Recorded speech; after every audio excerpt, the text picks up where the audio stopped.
So mga tol, naganap na po kanina ang public workout ni Errol Spence Jr. at Tim Tszyu. Nagpakita nga po ng malulupit na jab si Spence. Habang si Tim Tszyu naman mga tol, relax na relax lang sa kanyang workout. Sa linggo na po magaganap ang kanilang bakbakan sa Australia at sa 160 pounds ang kanilang paglalabanan.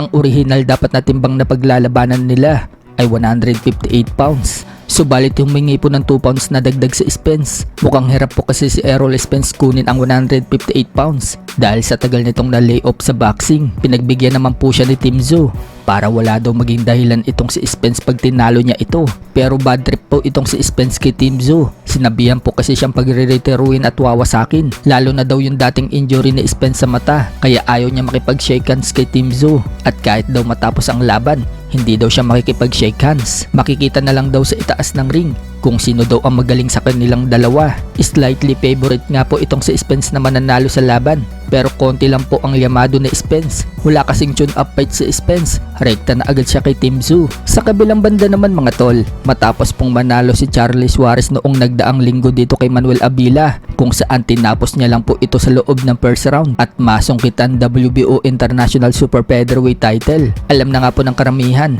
na target po ng kampo ni Suarez ang rematch dito kay Navarrete. Subalit nakikita po ng mga fans mga tol na mukhang todo iwas itong si Navarrete kay Suarez dahil tinatarget ni Navarrete ang unification fight dito kay Usyaki Foster. So yan din po ang pananaw na batikang sports analyst natin dito sa Pinas na si Atty. Ed Tolentino noong ma-interview po siya ng Bilyonaryo News Channel. Sinabi ni Atty.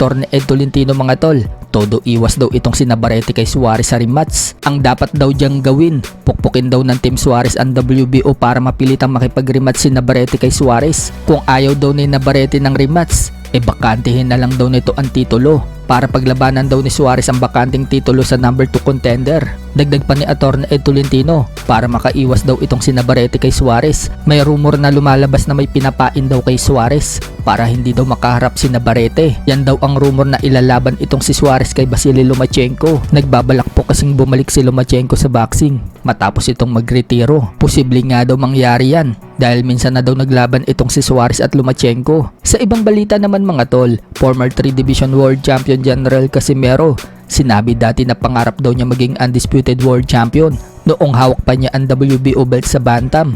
Yan po yung sinabi niya noong ma-interview po siya ni Paukas. Sinabi din ni Casimero mga tol, kung maglalaban daw sila ni Inoue, magandang bakbakan daw yan. Parang Pacquiao versus Marquez daw ang magiging laban nila ni Inoue.